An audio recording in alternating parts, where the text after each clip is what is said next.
Gerobak ini sudah lama berdiri di tempat yang sama. Resepnya juga tidak berubah. Pelanggannya datang lagi dan lagi. Tapi sekarang orang mencari makan lewat ponsel. Warung yang tidak muncul di layar sering tidak dilihat sama sekali. Jadi, bagaimana cara usaha seperti ini tetap berjalan? Ini cerita bakso Pak Bagong. Bakso Pak Bagong terletak di Yogyakarta, dijalankan oleh 5 orang. Pak Bagong sendiri yang jadi pemilik sekaligus juru masak.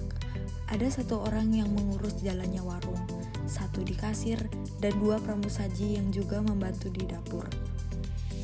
Bakso Pak Bagong sendiri memiliki moto, jadi tempat bakso yang paling sering dicari.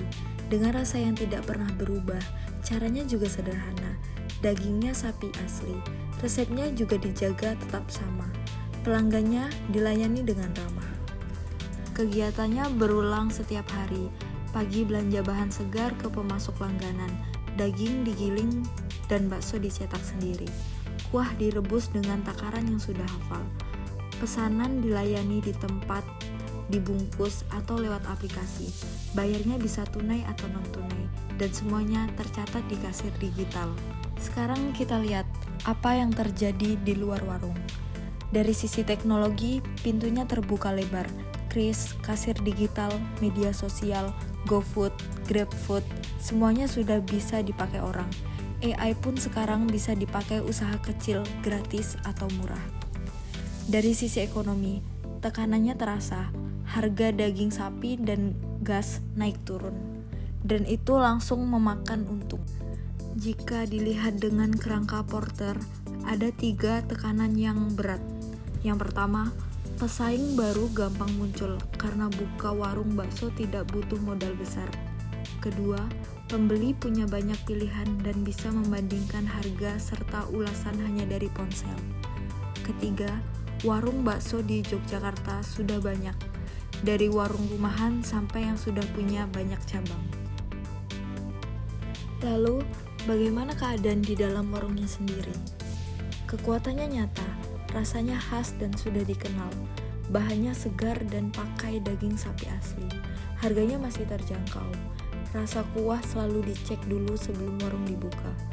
Untuk teknologi dasar, warung ini sudah pakai kasir digital, kris, dan sudah masuk GoFood serta GrabFood. Kelemahannya juga jelas dan semuanya saling menyambung. Modal untuk berkembang masih tipis. Belum ada orang yang khusus mengurus promosi. Data penjualan yang sudah terkumpul belum pernah dipakai untuk mengambil keputusan. Akibatnya, media sosialnya jarang terisi dan orang di luar jarang tahu warung ini ada. Kami hitung dengan matriks IFAS dan EVAS. Hasilnya 3,0 untuk keadaan di dalam dan 3,05 untuk peluang di luar. Artinya, posisi warung ini cukup kuat untuk tumbuh asal peluangnya dipakai. Jadi masalahnya bukan baksonya sudah enak. Yang belum jalan adalah cara memberitahu orang. Supaya tidak menebak-nebak, kami datang dan bertanya langsung kepada pemiliknya. Cara Bapak menjaga kualitas dan cita rasa bakso agar pelanggan tetap puas? Lebih bagus, lebih dienaki lagi. Dari situ, kami menyusun 5 langkah teknologi yang bisa langsung dipakai, tanpa tambahan karyawan, tanpa alat baru yang mahal. Yang pertama, data di kasir digital mulai dibaca. Selama ini isinya cuma jadi catatan penjualan. Padahal, dari situ bisa kelihatan menu apa yang paling laku, jam berapa warung paling ramai, dan hari apa yang biasanya sepi. Dengan begitu, Pak Bagong bisa lebih tepat menentukan stok dan waktu promosi. Yang kedua, ChatGPT untuk membantu menulis caption dan mencari ide konten. Yang biasanya bikin bingung mau menulis apa, sekarang selesai dalam beberapa menit. Yang ketiga, Canva AI untuk membuat desain promosi. Hasilnya layak digunakan tanpa perlu membayar desainer. Yang keempat, Gemini AI untuk menyusun jadwal konten seminggu ke depan. Media sosial yang jarang terisi biasanya bukan karena tidak ada waktu, tapi karena tidak ada rencananya. Yang terakhir, Meta AI untuk mengatur iklan di Facebook dan Instagram. ditambah chatbot sederhana yang menjawab pertanyaan berulang seperti jam buka dan harga.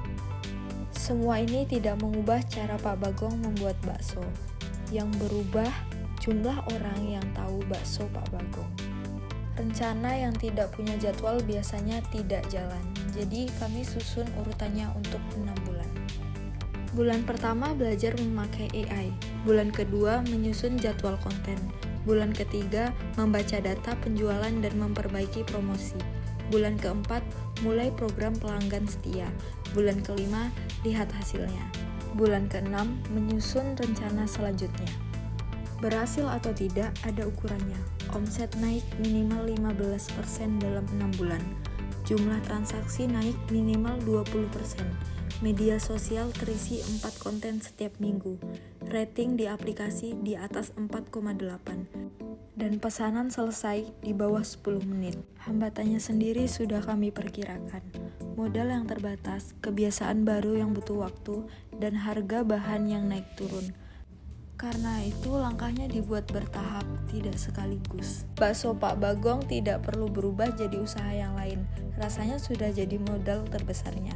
Yang perlu ditambah cuma satu, cara supaya lebih banyak orang tahu. Dan itu sekarang bisa dikerjakan dari ponsel sambil tetap menjaga gerobak.